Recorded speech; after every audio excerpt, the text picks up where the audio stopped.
down, please. We're going to move on to our questions. Our first question is from Zenaisha Zubair from Sydney, Sussex. Come up and ask a question. Response. I have quite a simple question for you. Now, I know you've debated Dean Withers on Jubilee before. I was wondering why you now refuse to engage with further debate with him. Wait, hold on. First of all, he's coming on my show this summer, and let me get this straight. I flew 5,000 miles across the world to have you ask why I'm not going to debate a left-wing YouTuber. Well, I mean, he continuously tries to get your attention at your campus. Yeah, right. Yeah, again, you just ignore him. I've debated him twice in the last calendar year. He's coming on my show this summer. Let me be clear. I came to Cambridge to have you ask me that. I mean, you talk about freedom, and I'm just using my freedom of speech to ask you a simple question. No, you seem to be dodging it for some reason. No, I've debated him twice in the last year, and he's coming on this summer for a long-form discussion. But is this what I can expect? Yeah, he's making videos about you avoiding him on your campus debates. Right. So let me tell you how this works. I do a campus event, like at Texas A&M University. I rent it out. I'm there for 3 hours. He shows up demanding to come up to the mic immediately, cutting in line of other students. It's not Joe Biden's America anymore where you can just cut in line and get whatever you want. So therefore, I say, excuse me, Dean, we'll talk at another time. He makes this YouTube video as if I'm scared to debate him, even though I debated him twice in the last year. Does that sufficiently answer your question? Yes, it does. Thank you very much. Thank you. So thank you for coming, Charlie. My question to you, I mean, I'm a medical student, and so I'm going to throw out the big A word. I know you get asked about it a lot, but I want to hear from you what your opinion is on abortion. Life begins at conception. But about abortion specifically, why do you think abortion's wrong specifically? Well, you agree murder is wrong? I agree. Okay, so this is where we get to the question, right? Because what is it about murder you say is wrong? Like, why is murder wrong? Well, because it's a human being, not just because it has consciousness or because it's of a certain age, because it's a human. And what is it that gives human being this moral worth? Not its consciousness necessarily. I didn't say it's consciousness. I know that I can imagine it because it is a human being, because it has a soul. And what is this soul? Where does this come from? This idea that it's... Exactly. I mean, again, the Greeks postulated that it is the entirety of your being. Okay, you guys can laugh. I mean, it's true. I mean, every civilization has had a different belief, but agreed upon ethical monotheism, which is the creed of the West and what the birth certificate of my country articulates, is that every human being is more than just matter, it's more than just a clump of cells, but it also has an invisible element to you that will live beyond you. Fine. So, I mean, can you say that comes from the Bible, or where else do you get that from? Ethical monotheism, which is the creed of the West. And again, the Declaration of Independence mentions God 4 times. The founders were explicitly believed, not in a secular morality, but a divinely given one, of at least this idea that there is a God and you are not him. And let me ask you, what is the first stage of human development? So this is the thing, right? We can take it from the sperm being generated in the father and the oocyte being generated in the mother, right? They fuse at birth, conception, sorry. The only thing that happens at conception is these 2 cells fuse. Right? No, DNA is created. A zygote. DNA is not created. A DNA, no, that's not true. The DNA, Charlie, DNA coding at the zygote. Hold on, time out. I'll let you finish. Does a zygote have a unique marker? Charlie, DNA... Does a zygote have a unique marker? You have to let me speak. You have to... But answer it, yes or no. Does a zygote have a unique marker? Define a unique marker. Meaning, can you differentiate the DNA coding between the mother and the zygote if you examine it under a deoxyribonucleic acid analysis? Can you? Only purely because the addition comes from the father. Oh, so it is something different. Charlie, DNA is not created. DNA is not created. You have, the father has his own genome, the mother has her own genome. They fuse. This is why you have the same characteristics, similar ones to your mother, similar ones to your father. That's why you have similar characteristics to your siblings. DNA is not created, right? So when you ask me, where does a human being come from? I can say to you, it starts at conception, but all conception is these 2 cells joining, right? But these 2 cells were created, the mother's cells were created long before, they were created when she was a fetus. So there's none of this DNA being produced, right? So we can't establish, the only thing that happens at conception is these two cells fuse. Now this idea that means that for some reason, suddenly that moral worth comes in, but it wasn't there before when you had these 2 cells who had half the DNA, but suddenly there's a correct, yes, something magical happens at that. It's not magical, Charlie, we know about this. Well, hold on. Charlie. Time out, hold on. Points. Hold on. I'm not trying to score points on you. This is genuine. We call it the miracle of life for a reason. We've not been able to yet replicate human life development outside of the womb. We call it the miracle of life because yes, it's something beautiful, the ability to exactly. form a new... Magical. It's not... You say magical as in, oh, it's beautiful, it's an incredible thing that happens, of course. But it's not incredible in the sense we don't know what's going on. There's no new DNA coming out of nowhere. Hold on, but time out. Isn't there a separate DNA, though, than the mother? Like, yes, from the father. Okay, yes, but it's not the father's DNA either. A new coding is created. Charlie, you are a blend of the two. And so when did your life begin? Okay, so when did your life begin? I mean, again, this comes from what you define as where life starts. You can say life starts at conception, but I'm telling you, I believe that's just an arbitrary point, right? That's just the moment these two cells fuse. Now, you say about this mother thing. So the way DNA is arranged in a cell is it's arranged in chromosomes. Chromosomes are paired up, so you have one from the mother, one from the father, typically, in a healthy individual, right? Now, you can take those maternal chromosomes out and you can find that this is who the person's mother is. And you can do the same with the father. Now, the reason you are different to your mother and father is because some of those chromosomes express genes that are different from each other. And so those genes interact and that's what gives rise to you, right? But there's no space for any kind of moral framework to come into that until you consider that a human being is capable of consciousness and of suffering. But if you take that out of the equation, the fact that these two DNA, whatever they call molecules, right? These two DNA molecules are fusing, that does not suddenly flip a switch that attributes moral worth to that individual. I'm just saying, I'm not trying to score points. Right, I'm trying to understand. By what moral standard do you believe that? I believe that if an individual is capable of suffering, then it's wrong. Now, can I explain my opinion on abortion, just so you can understand? I would agree, as many reasonable people would, that at 9 months, it's unreasonable to expect someone to get an abortion, right? Unless you have some extreme circumstances. But for an elective abortion seems a bit radical to me. But it also seems radical to say that a woman who has just, the cells have just fused, to deny her of an abortion also seems wrong to me. Because that zygote is not capable of suffering, as far as we know.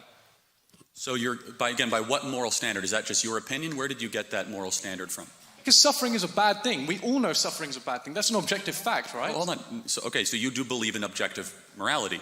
I believe that suffering is an objectively negative So if you can't feel it, is it okay? What do you mean if you can't? You can't feel the pain, is it okay to inflict the pain? In the sense that if no one's suffering from it, if you have a scenario where nobody is suffering from something, then yes, of course. Something is only a moral question if it affects someone's well-being. So let me just make sure I understand this correctly. That if it doesn't affect their well-being, so dementia patients that don't know who they are or where they're from, can we execute dementia patients because they're confused about their well-being? Can you imagine a scenario? Or Alzheimer's patients. Charlie, Alzheimer's patients don't really know much about anything. Can we schedule them for execution because they can't technically suffer? I'll respond. So can you imagine a scenario where we lived in a society where we killed people when they suffered from dementia, were incapable of suffering, and we killed them, right? It's not a scenario that involves an absence of suffering. There's still suffering involved. Imagine you grow up thinking, my dad could be killed at any moment because he's going to get dementia. Imagine living your life thinking, I could get dementia and suddenly I'd be killed by my state. Imagine a world where you slaughter 1 million babies every year in America. Charlie, it's not slaughter. That's the problem. Hold on. If it's a forcible removal from the umbilical cord of another human life, again, we have clarity but not agreement. Biologically, you know that your entire coding began at conception. Your coding, that's your uniqueness. That's what I'm denying. I disagree with that. Okay, when those two cells fused together, to use your terminology, yes, that is where the process of scientifically accepted terminology. In the interest of time, can we bring this question to a close? The process of human development objectively begins at that moment. Therefore, those human beings are deserving of human rights. We keep going, or do you want to? No, thank you. Yeah, you can finish. The process of development begins from the moment the sperm is being generated in the father, the moment the eggs are being generated in the mother. To say that suddenly the moral worth switches on when they fuse doesn't make any sense. That's just a point you've taken. It makes perfect sense, because that is when your journey as a human being. When the sperm and egg were separate, you were not yet a fused human being. You were not created uniquely. DNA existed. In image. Your DNA existed. I thought. Well, no, the parts of your DNA existed. Your DNA did not exist. It's like saying that we have a full car just because we have all the parts. It was not yet put together until conception happens and the zygote was formed. Thank you. I think we have to get Can we move on to the next question, please? Thank you. You know about Patriot Mobile and what they stand for. I've talked to you about their commitment to family, faith, and freedom. But have you made the switch yet? You'll get exceptional nationwide coverage on America's best networks without sacrificing your values. Get unlimited data plans, mobile hotspots, international roaming, and even a backup line on your phone. Patriot can do it all. Switching is easy. Keep your number, your phone, or get a new one. Go to patriotmobile.com/Kirk25 or call 972-PATRIOT. Use promo code Kirk25 for a free month of service. First of all, my first question, or my only question is, you've advocated and applauded the reducing and removing of public funding for universities on the grounds they promote ideological biases. Given that universities play a critical role in driving national innovation, research, and upward mobility, especially through federally funded grants, how do you reconcile this position with the broader societal value that higher education institutes offer? Well, they can, but in Harvard's case, for example, is getting their funding pulled, they have a $50 billion endowment. Just so we are clear, in pounds, that would be like what, 42 billion, 45 billion? I mean, I'm trying to learn the conversion rate here. I mean, it's an extraordinary amount of money. They can either use their endowments to fund it, and if you have certain behavior and certain practices, then you should not get federal funding. Harvard is in direct violation of the United States Supreme Court fair admissions case, which says you cannot discriminate people based on the color of their skin. Go ahead. But isn't the whole point of it, you can't use endowments like that. The point of they can. The point of an endowment is to manage a fund through perpetuity. Cambridge has an endowment, and that endowment allows professorships to be funded to allow for research into sciences. That's the whole point of an endowment. Hold on, you just said it funds research into sciences. That's what they should do with their monstrosity of an endowment. Yeah, but the endowment is, the interest alone on their endowment could fund the entire research and development budget of most Ivy League schools. They have a $50 billion endowment. Even like a podunk money manager in America can earn a 7 to 10% investment in the markets the last couple of years. That's $5 billion of returns that endowment could then reinvest in whatever they want.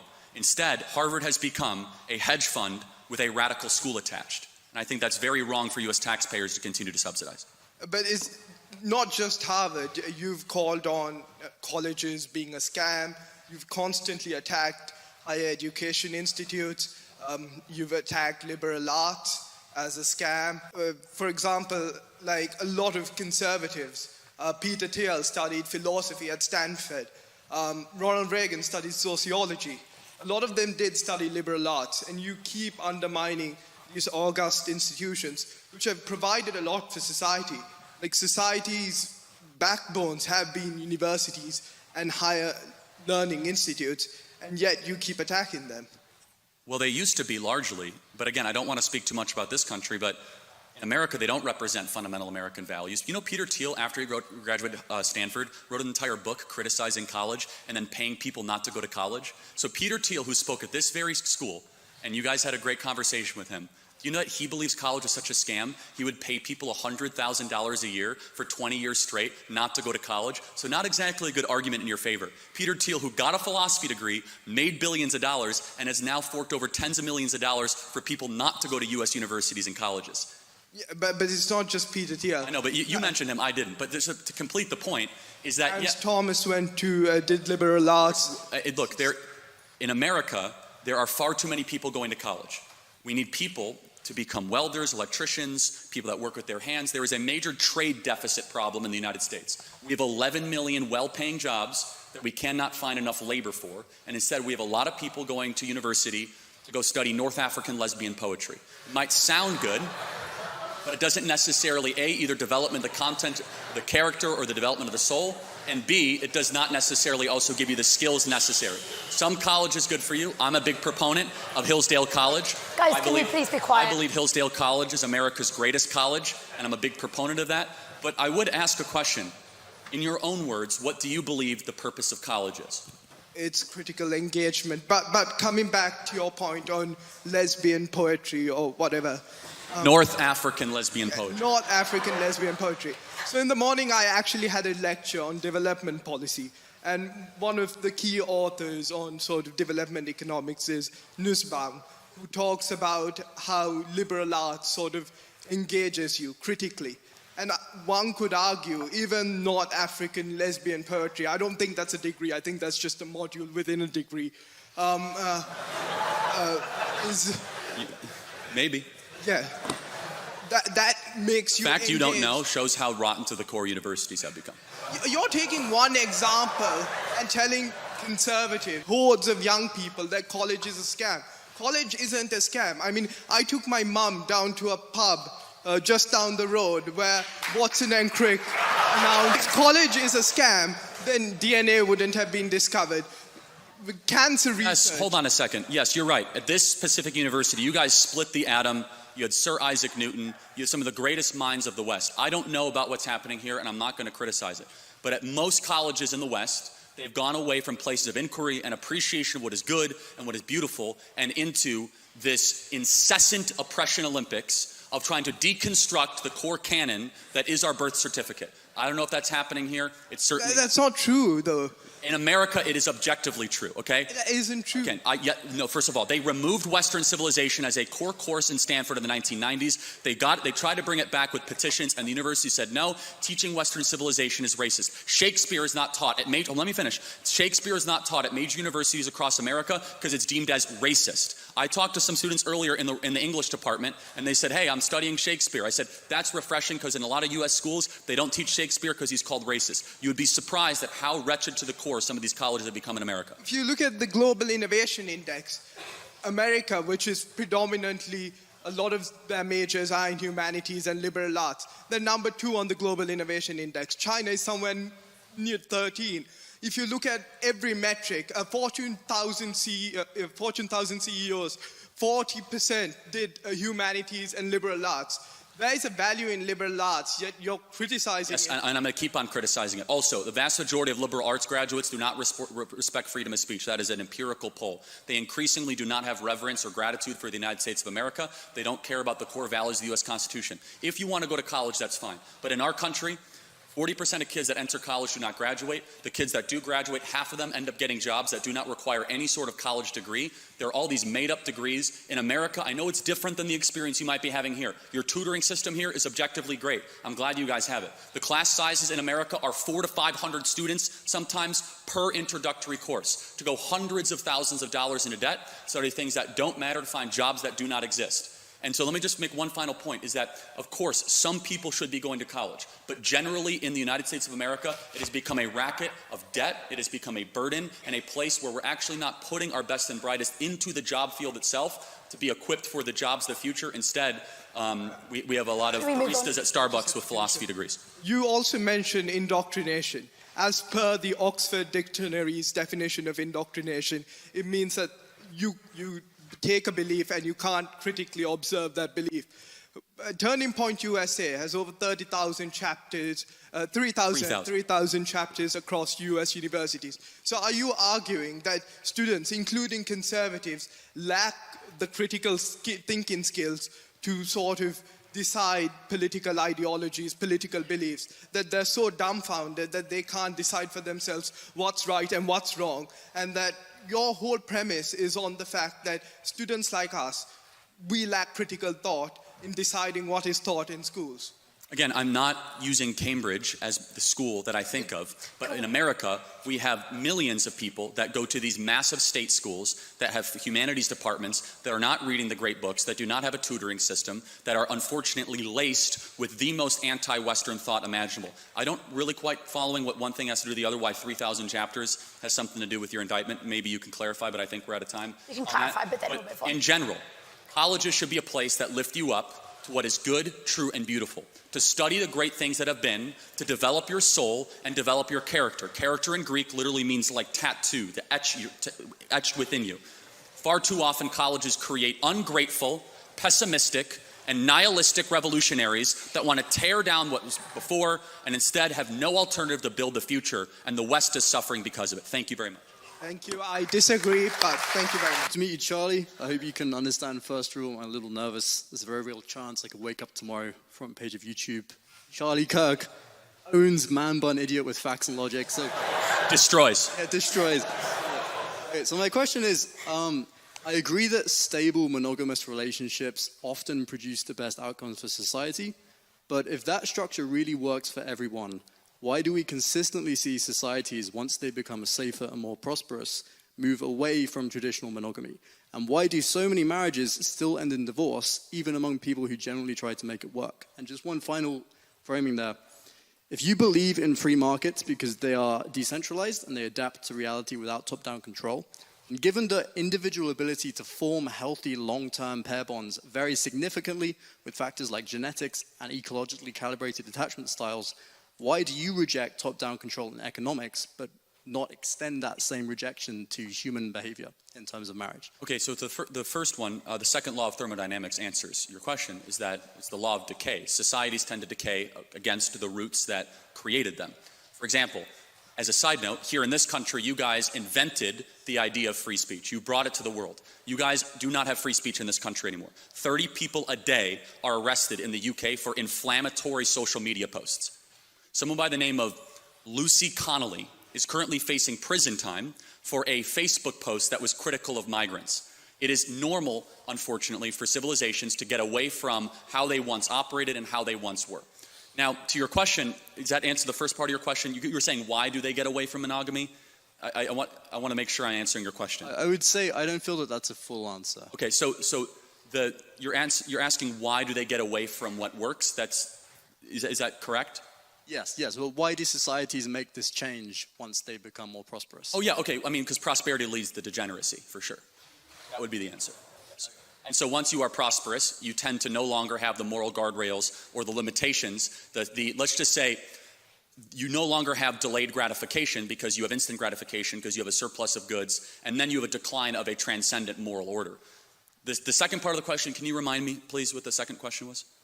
About markets? Yeah. Oh, yeah, okay. Well, for example, I believe in intervention in markets if there is something that is improper morally. So, for example, I do not believe that you should be able to scam your neighbor or have misleading advertising because I believe in a transcendent moral standard, and the same goes for my personal views on marriage. Okay, so I think we largely agree on the foundation. I would like to propose something that you might like to think about. So, firstly, I absolutely acknowledge that, again, if everyone in society was able to maintain healthy long-term pair bonds, that would be best. Again, there's strong data showing that independent of socioeconomic factors, broken homes are some of the strongest predictors of poor life outcomes. We totally agree. Yes. And even, I'm not sure if many people here are aware of this, but if you track, as countries become more socially egalitarian, somewhat surprisingly, rates of female depression and anxiety also spike disproportionately.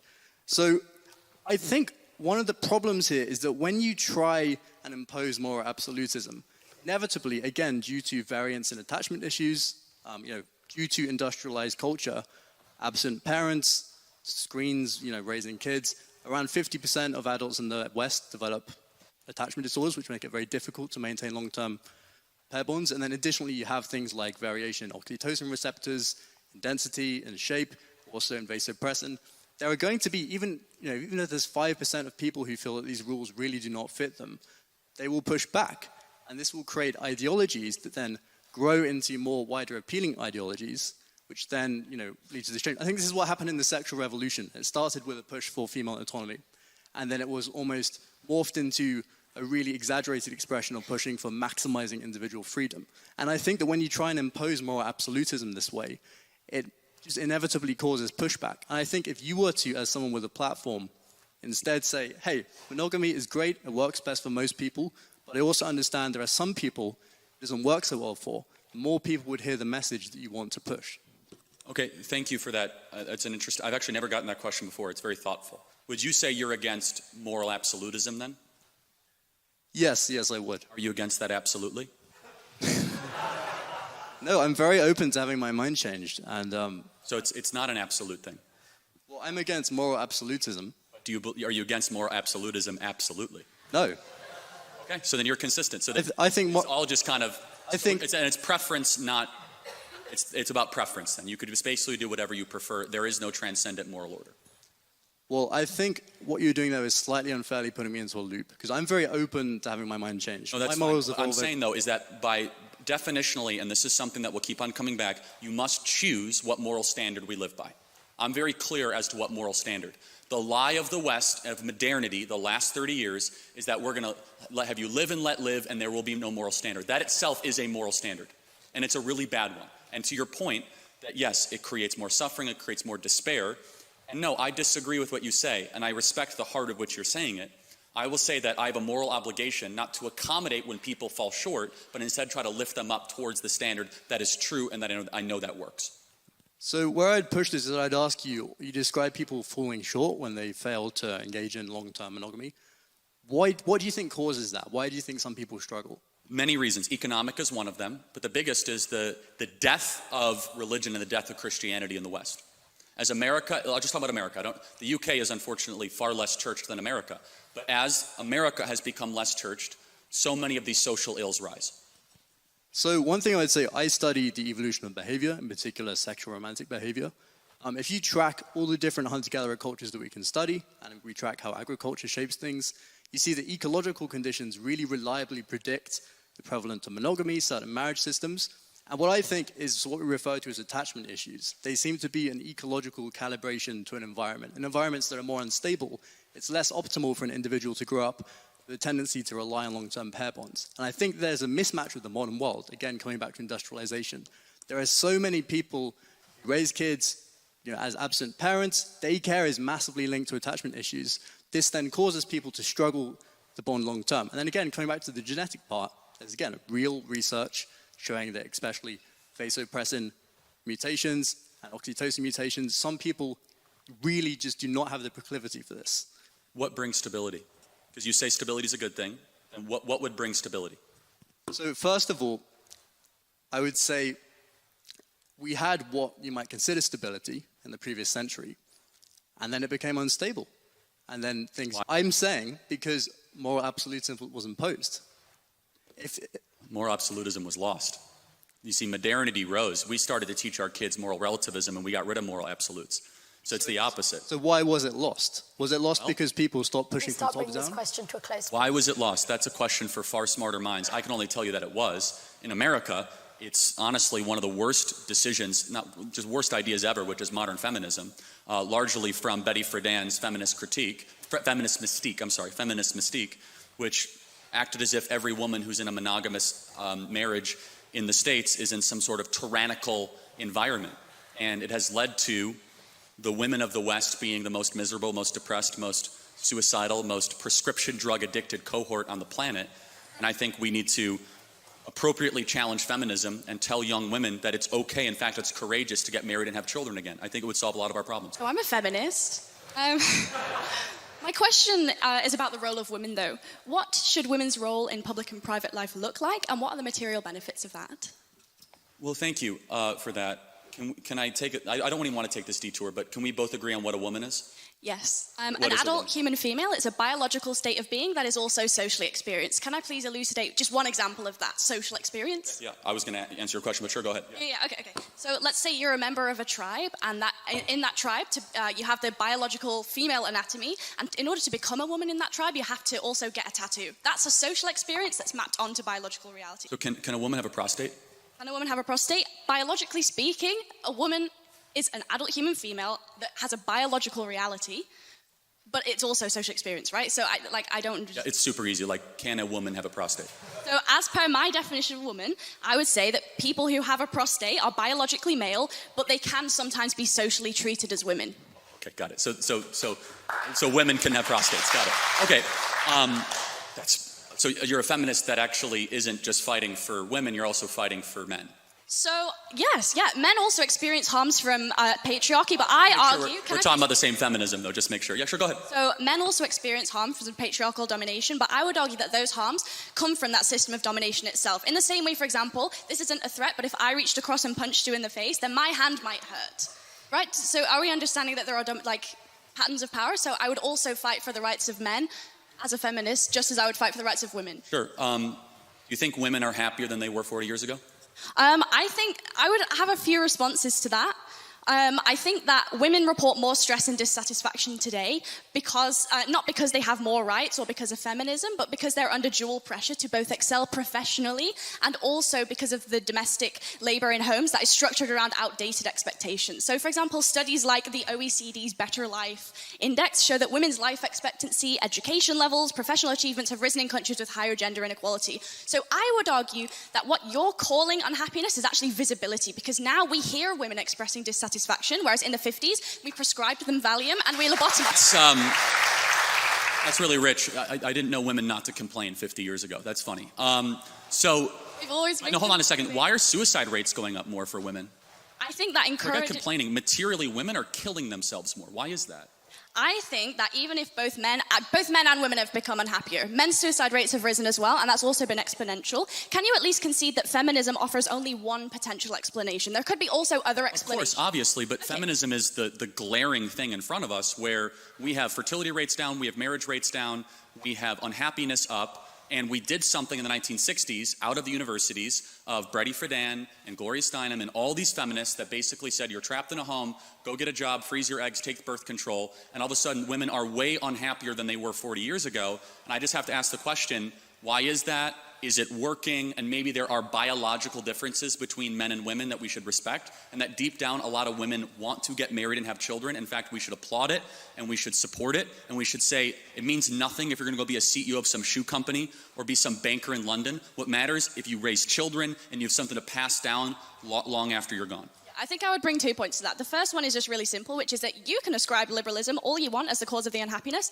I would argue something else. I would say that it's certain economic policy that has very little to do with the social acceptance of alternative lifestyles. I would say that we can recognize that income inequality across a vast swathe of Western countries has increased, which causes all kinds of social ills, a lack of social cohesion, housing price growth doesn't correspond with wage growth, monopolies increasingly become kind of emboldened to interfere with politics, and monopolies don't prioritize social health either. I think that those offer more compelling reasons for a decline in happiness than an increase in freedoms, because just one more thing, on an intuitive basis, generally speaking, people want more freedom, not less.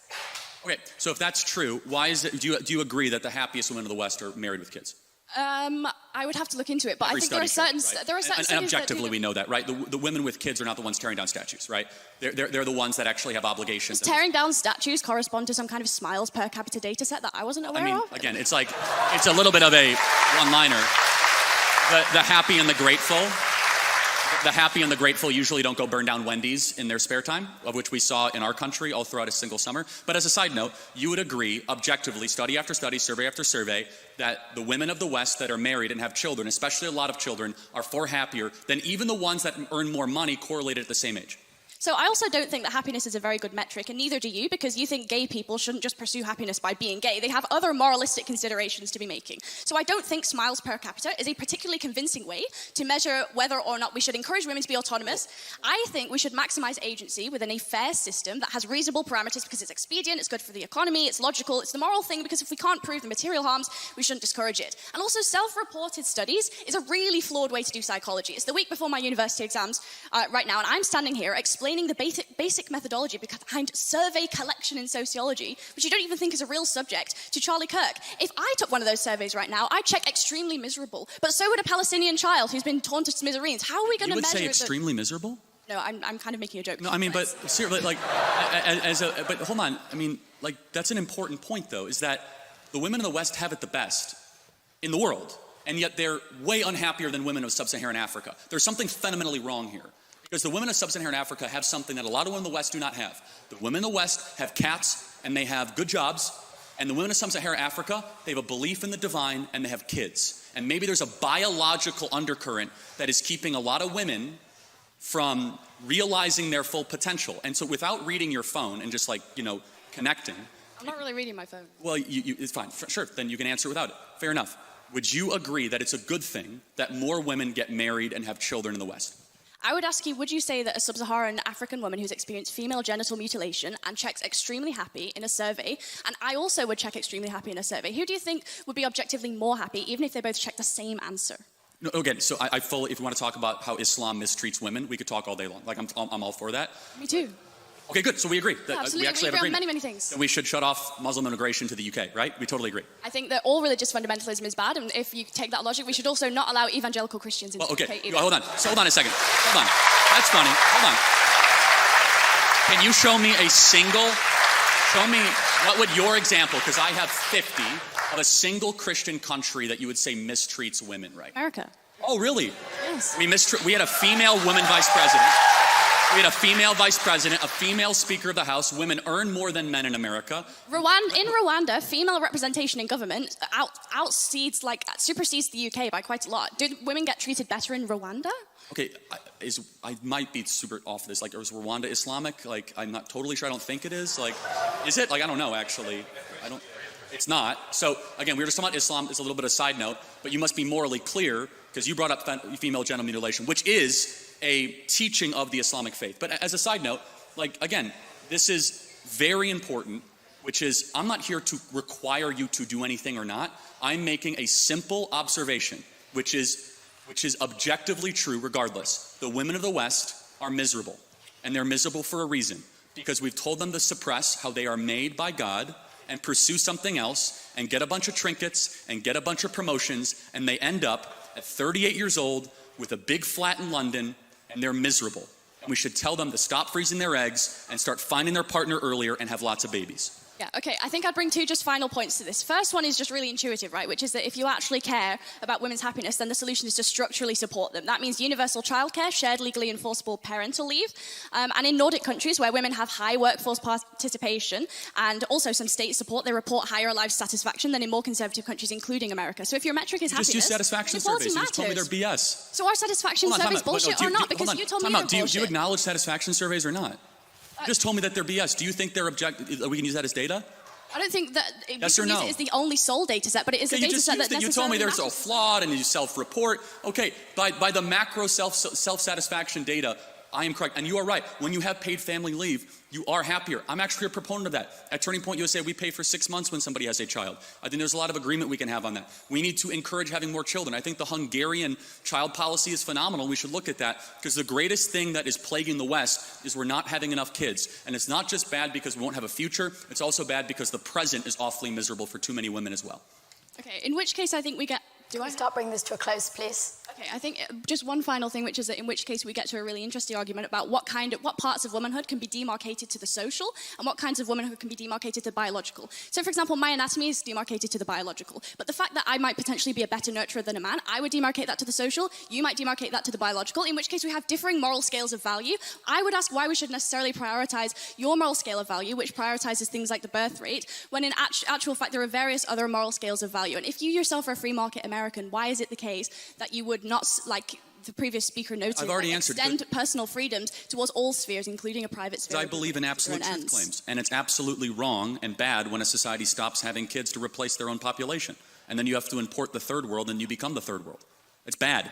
I disagree, but thank you. Okay, thank you. Mr. Kirk, you have supported Donald Trump. Is this fair to say?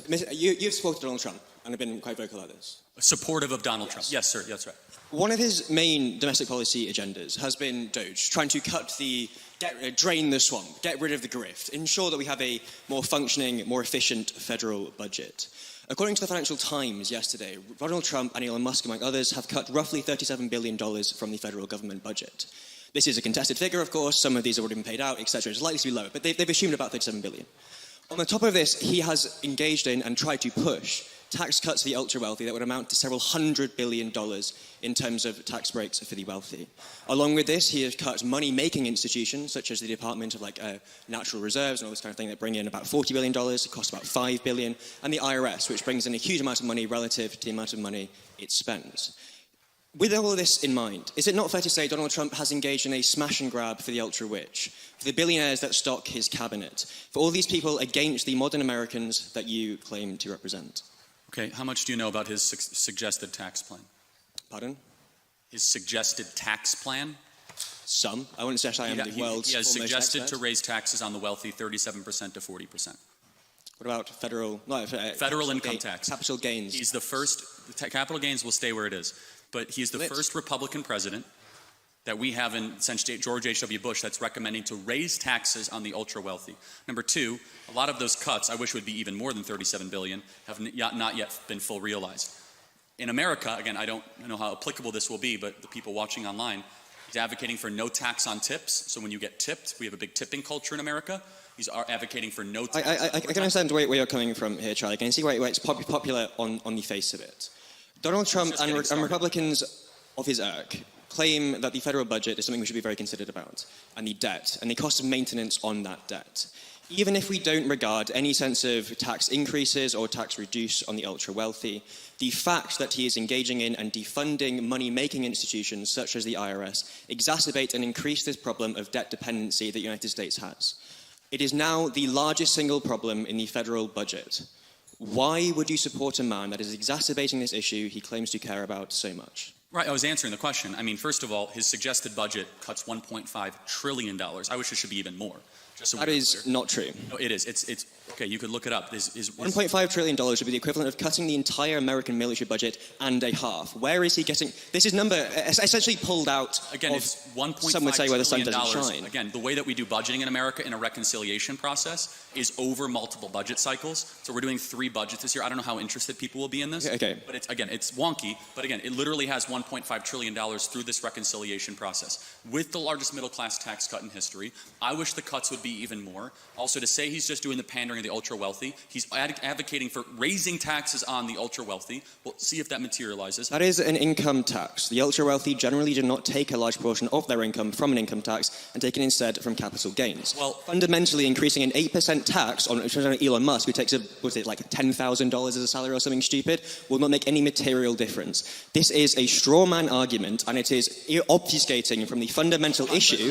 This is a government for and run by oligarchs. You say that. You do know the richest people in America vote Democrat almost 85%. That is fundamentally not true. Okay, the richest, can I finish? the most educated. Okay. Again, 9 out of 10 of the wealthiest counties in America vote Democrat. If you earn more than $300,000 US a year, you vote Democrat at a 75% clip. I mean, it is so overwhelmingly the Democrat Party is the party of the rich. Secondly, though, he's going out of his way to cut taxes for working people. No tax on tips, no tax on overtimes, the extension of the middle class tax relief. Again, I don't know how interesting this is for a UK audience, but more broadly, President Trump is doing the impossible, something I hope your government does. He is trying to cut taxes for middle class people while also trying to balance the budget. I wish he would cut taxes even more. It's an ambitious project, and I support him completely in that endeavor.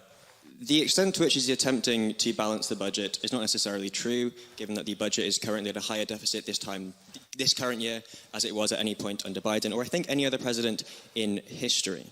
I would also point to the fact that suggesting that Democrats wealthy people overwhelmingly vote Democrats is true to a point. After a certain income, they overwhelmingly vote Republican because the tax breaks, kind of business interests and all this that Republicans offer them. Given he is attempting, in your own words, to balance the budget, again, coming back to the root issue, why is he defunding the IRS, which brings in money? Why is he defunding national parks, which makes money? Why is he engaging in all of this if he is trying to balance the budget? First of all, some of them... Can I just finish my statement? Is it perhaps because when you defund the IRS, the wealthiest people, the people that fund his super PACs, the people that buy his Trump coin, people that are in fact in his cabinet, generally pay a lower de facto rate of tax because the IRS can no longer fund to actually investigate and audit them? Okay, so by defunding, again, the IRS is our tax collection agency. If you guys don't know, it's the Internal Revenue Service. I don't know what it's called here in the UK. HMRC. Yeah, sure. So the favorite. The equivalent is number 2. That you're not totally wrong about one portion of this, which is that more agents do equal more revenue. You have to have a tension, though, of do you want to grow the IRS by 87,000 extra agents, which Joe Biden did? He's trying to peel that back. Do you believe in or do you know the Laffer curve? Are you familiar with it? I can't say it's a belief that when you lower taxes, you can actually increase revenues because compliance goes up and economic growth goes up. We saw this in the United States during Ronald Reagan, during a massive tax cut. It's called the Laffer curve. And so that's actually debated. Just because you cut taxes, you're going to run a deficit. But you're not totally incorrect. You are correct. And I will admit this point, that when you have less IRS agents, you are going to have less revenue. And I think that it's a good thing generally to have less IRS agents looking into the particulars of Americans. And we have a history over the last 10 years right now. Basically the richest Americans. Well, not necessarily. That's the thing, is that the richest Americans actually are able to hire the tax attorneys and the accountants to get through IRS issues and get to settlement. What we see in the data is it actually ends up with middle-class Americans because they do not have the same infrastructure to deal with a very intense IRS agent. All right, I'm going to say one last thing if they're taking too much of your time. I think it is interesting to suggest that Donald Trump is the only president that is going to raise taxes on the ultra-wealthy. I've already pointed out the potential flaws in that. I would also draw the audience's attention to the fact that Donald Trump is overwhelmingly backed by, supported by, funded by, and in fact stacked his cabinet, as I've mentioned, by billionaires. And you yourself in Turning Point USA relies relatively heavily on the ultra-wealthy to give their donations. Somewhat. For example, Foster Freeze, although sadly departed. I know, but we also have... When you were founding, you were overtly reliant on this. So I would just like to point out that inconsistency, and I thank you for your time. Thank you. Yeah, great. Thanks. Thank you. A very, very short question. Israel versus Hamas, good guy versus bad guy. Russia versus Ukraine. Who's the good guy and who's the bad guy? Both are bad, one is worse. Which way round? Russia is worse than Ukraine. Okay, so why haven't we pursued that? What do you mean? Well, it seems to me that in the whole of the current US proposition, that Ukraine is being the bad guy. In what way? We funded Ukraine upwards to $200 billion.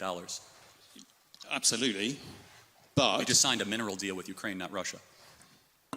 Yeah, but you are expecting Ukraine to give up 20% of its territory to someone who invaded it. Well, is Crimea part of Russia or Ukraine? Ukraine. That's where we don't agree. Well, I'm afraid that's part of international treaty. That's not up for grabs. Well, it's interesting. I mean, hold on. Zelensky has said he's willing to give up Ukraine. No. America signed the agreement that gave Ukraine Crimea. Right. When the Soviet Union ended. Right. It was done. First of all, it never should have been done. It was largely ceremonial. No. But however, it was annexed under Obama. Yes, and it was a mistake. And it should be given back to Russia as a sign of good gesture to end this conflict. Okay. Who's currently controlling Crimea? Where was the Russian Navy headquartered in World War II? Where was the end of World War II signed? This is very important. I'm not doubting that. I'm just saying that if we're being logical on what has happened, that you are now arguing against that flow. And I don't understand it. Because actually, why is Ukraine the bad guy? No, I said they're bad. They're not the bad guy. Yeah, well, you said... They were both bad, but one was more bad. Correct, yes. So why is Ukraine bad? Well, there's a lot wrong with Ukraine. First of all, they're not a democracy. Zelensky refuses to hold an election. Well, no, he can't hold an election. Oh, wait, did Churchill hold an election during the war? Because under his constitution... Hold on, Lincoln held an election during the war. That's not true. He can call an election. He can call a snap election. He's full dictator of the country. No. Because he knows that the people of Ukraine would kick him out immediately because he's deeply unpopular. In fact, if he wanted to show a statement to the world, he would call an election and win by 80% and say, see, I'm super popular. So that's number one. I have a problem with that. I have a problem with a person being propped up as a government we're sending $200 billion to that refuses even to face his voters. Okay, I can't agree with you factually on that at all. Okay. I mean, constitutionally, Ukraine is not able to hold an election because it's under military law at the moment, and that's just a matter of fact. Again, he can, as a prime minister or president, he could do whatever he wants. He can't. Okay, all right, we're going to just go back and forth. He can't sign an executive order and change their constitution. Okay. Neither can the American president either, so hopefully there's a better... He could even do a ceremonial election to see where he actually stands with the people. I think we call those opinion polls. Yes, and they're very negative. Firmly ahead in the opinion. Again, but you would agree that a person that holds on to power without the election of the sovereign is pretty questionable. No, not in those circumstances. Okay, then we disagree. No, okay, that's fine. But give me another reason why Ukraine... They are the most corrupt country in Europe that never even met the most remote standards of joining NATO. Do you not know where a lot of this money is going? I don't disagree that there is a problem with corruption, but the most corrupt country in Europe, are you sure about that? I'd have to double or triple think about that, but they're very corrupt. Okay, so that's a little bit doubtful. It's not absolute. Well, I mean, there's plenty of corruption around. I mean, let's face it, we are talking about comparison with some of the states you're doing business with in the Gulf. Oh, of course, but we're not giving them money, they're giving us money. That's a difference, right? Saudi Arabia is... Oh, so it's fine. Well, hold on a second. It's morally acceptable to take money from corrupt people. Well, hold on. First of all, as far as morally acceptable, you do what's best in the benefit of your country. And so, for example, we were allied with Russia during the Second World War, and I'm glad we were. And I would ask you, don't forget... How much money is too much money to send to Ukraine? We're at $200 billion right now.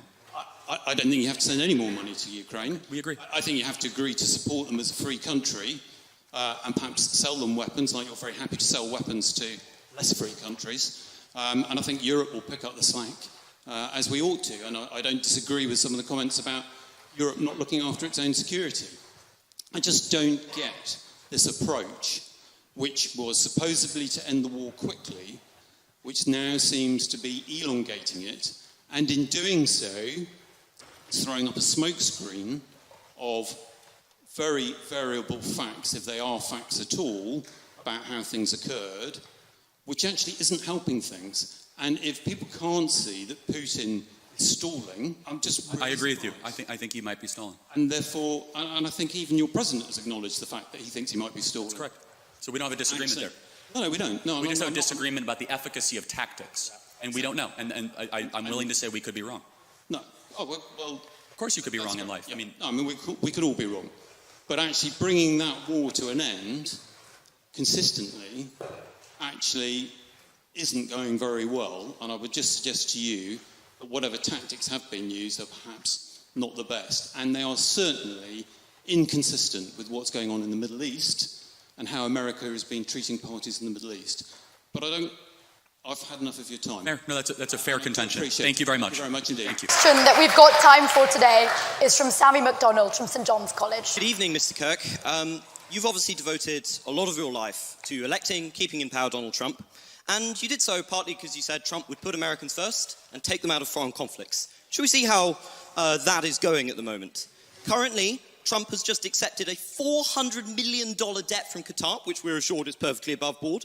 Billions in arms are going to Saudi Arabia, which they're using to bomb and starve Yemeni children. Not sure how that's in the interest of the United States, but it might be in the interest of the $5.5 billion deal his failed sons are receiving.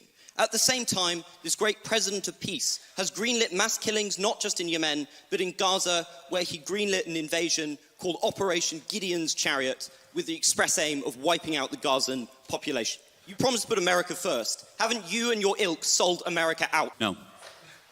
Well, I'm glad you have great intellectual substance and can answer. Because it's all the culture wars for you, isn't it? The second someone actually tells you what you're doing, which is bread. Can you and calm down a circus. little bit? Like, just a little bit? Pounding the table, you're all over the place. No. You want me to go piece by piece? Or would you like me to talk slower? I think you can... Number one, Donald Trump is convening a peace deal between Russia and Ukraine. Joe Biden gave them that's armaments. going well, isn't it? It's going well. Can you not interrupt me? well. I allowed you to talk uninterrupted. You're famous for not interrupting. I haven't interrupted a single person here today. Can I speak uninterrupted, actually? He is convening a peace deal between Russia and Ukraine. I believe we will see an end to that war. Number two, he's actually talking to Iran and discouraging Israel to strike the interior of Iran and has stopped many other international countries to do the same. Number three, can you give him credit for ending the Indian-Pakistan war? Both of them said he didn't do that. Well, hold on a second. Let's go back. No, that's important. Russia, Ukraine. Hold on, that's important. Can I speak now? Yes, but the Indian-Pakistan thing, you got to go deeper than that. Let's go in order.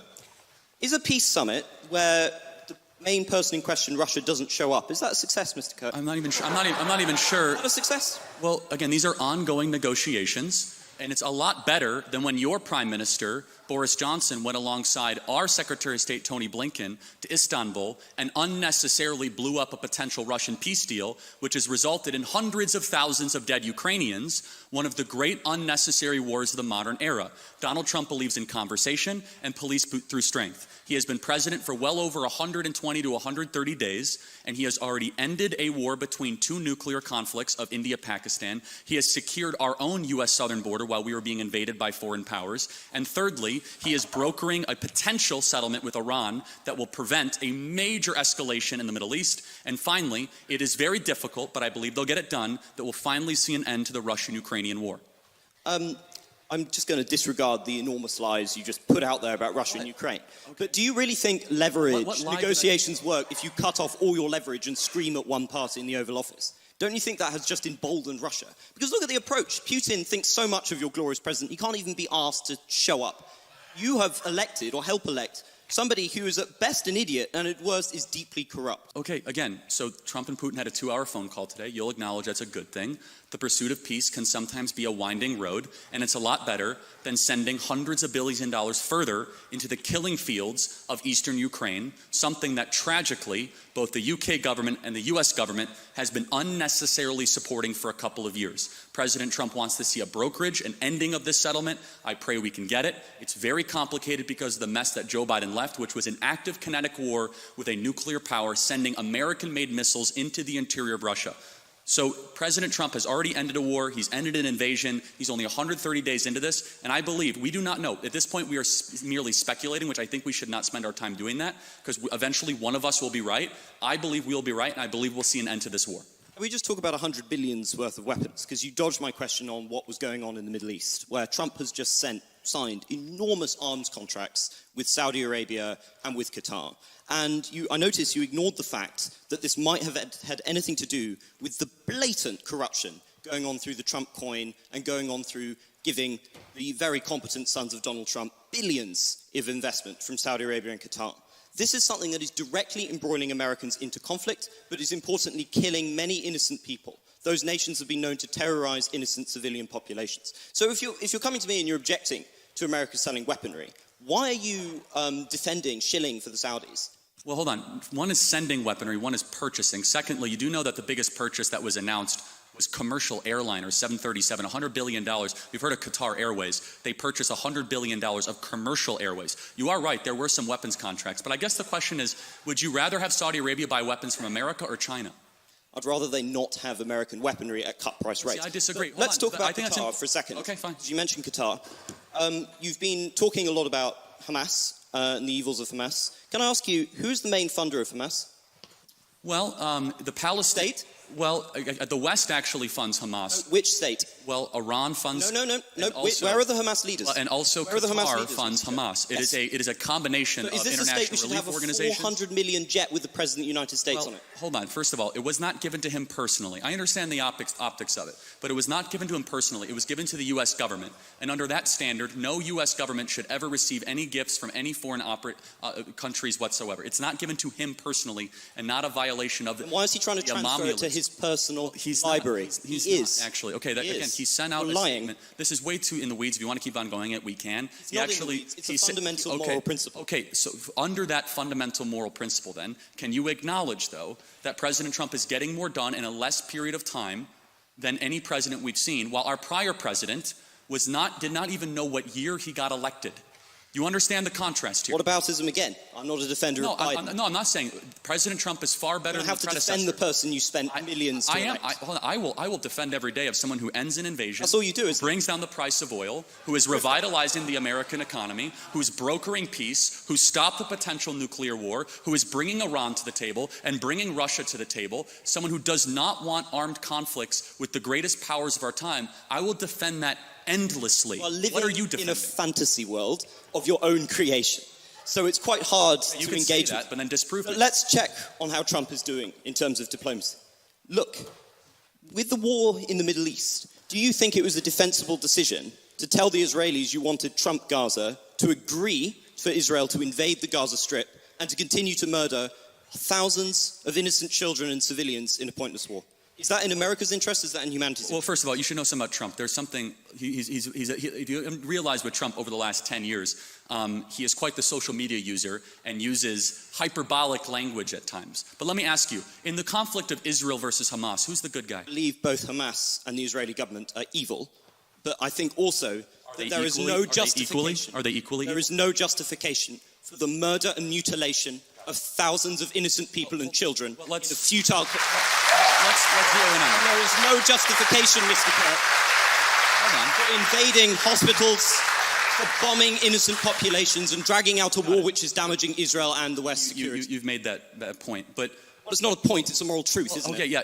It was also a moral truth that the war started because 1,300 Jews were killed and 200 were taken hostage. And when you declare war on Israel, expect a firestorm in reaction. Let me finish, I let you talk. Israel, at its holiest day of the calendar year besides Yom Kippur and Rosh Hashanah, Samat Torah, the 50-year anniversary of the Six-Day War. On Shabbat, Hamas invaded Israel, deciding to go recklessly to music concerts, to homes, to kibbutzes, and taking 200 plus hostages. They knew what they were doing. In one of the most cloistered urban environments on the planet, 2 million people live in a place where it's impossible to wage war. Impossible. Where they wear civilian clothing, they violate every tenet of the Geneva Convention, and the IDF, when they do something right, they get no credit. When they do life-saving surgeries of a Gazan child, they get no credit. When they drop leaflets, they get no credit. But when they happen to bomb a place where they are operating their military from, which we now know from third-party verified sources, hundreds of Hamas military operations are in mosques, schools, and hospitals. I'm sorry, the country where they were living in relative peace on October 6th, that all of a sudden we had a war, and Hamas started the war. And I don't see people that were really upset about the 2 million Germans that were killed in World War II, civilians. A tragic truth of war is that civilians die. I don't like it, and you don't like it. And they brought it upon themselves. The only operation and entity to blame is the leadership of Hamas, not the Israeli government, for fighting this defensive war after they were invaded. A defender of the terrible pogrom that was launched against Jews on that day. But the justification for the death of innocents cannot be an infinite cycle of bloodlust. It cannot be killing tens of thousands of innocent civilians with a war with no end in sight, people who were not complicit in those atrocities. It cannot be bombing hospitals which children use. It cannot be bombing hospitals in which cancer patients are dying and starving in there.